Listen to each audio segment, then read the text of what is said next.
Hey, Jay here. We have a 2017 CRF 450 RX. This is a brand new machine from Honda. We're going to be doing a few things to make this thing a little bit more trail worthy. We're not going to be racing this thing or riding this thing on moto too much at all. We're mainly going to be on the trails. We want to see how this thing does off-road. And so we're going to get her a little bit battle ready for us. We're going to show you a lot of those things right now. So one of the things we do on all of our bikes, we've gotten spoiled with KTMs and Yamahas as of late. They come with big bars. Honda still comes with small 7/8 bars, which are fine if you're not going to fall.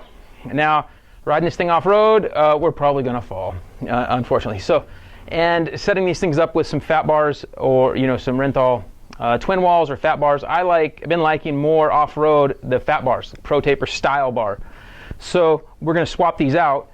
On the Honda, they leave you, they're not solid mounted, they're rubber mounted, so you can switch them to the Renthal big bar mounts. These are 1 1/8 the diameter of our Renthal fat bar.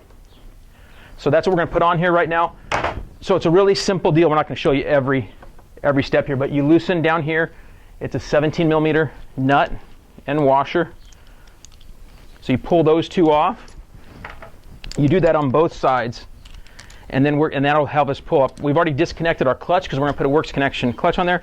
We've got our our starter button and our throttle loose, and we've already taken off our map switch. So now, one little trick that works well is if you get your screwdriver in here and pry, get to a spot where you can see, if you pry in here just a tiny bit, you pull this rubber cone off the bottom. This rubber cone, you pull it out like that. So at that point, the other side just falls out, and you pull it out like so. Pull my throttle off. In this case, we got the starter switch over here. Pull that off. Pull the two rubber mounts that were here. They're going to go back in here like this. And then I'm going to toss this for right now and put on our new setup. Okay, so we've got our mounts here. Now, they're offset. Hard to see, but it's pretty easy to see when you get them on the bike. And on these Renthal ones, there's an R and an R. If the R is facing you like this, then the bars are rotated more forward on the bike. And this way, they're more back. And that's kind of the way I run it. I'm shorter, so I want them back a little bit more and get over the front of the bike a little bit more. So we have them back right here. And then we'll put our rubber pieces back in the bottom. And we just got to get the nut started.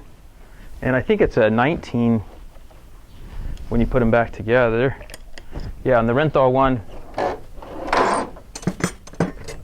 it's a 19, not a 17.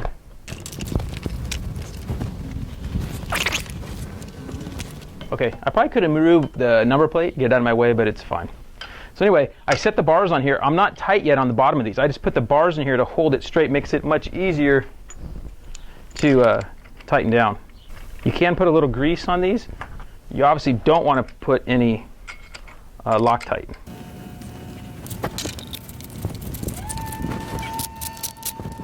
Okay, so on the Renthal bars, you have some little marks here to line up with to space it out. And right now, I'm just kind of roughing it out. So I'm going to get these just snug until I can sit on the bike.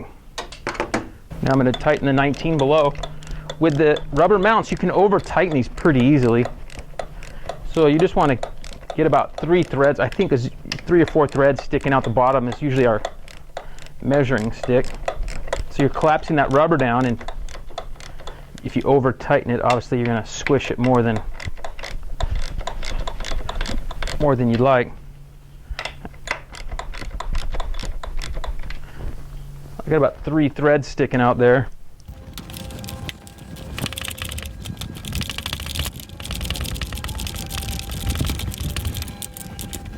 And with the wrench, I kind of get a little bit better feel for how tight it is compared to the other side. So I got about 3.5 threads sticking out the bottom there. And I'll make sure I'm about the same here.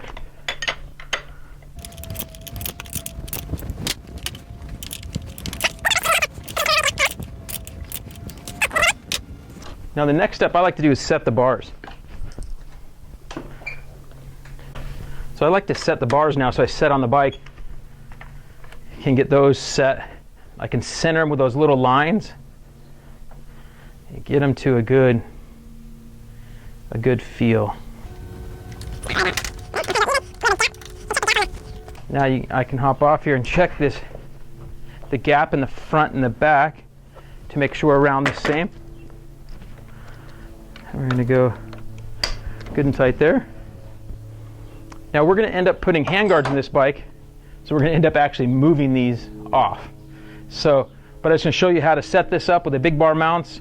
We set our levers, and this would be good to go. That's all you need to do for big bar mounts on an RX like this.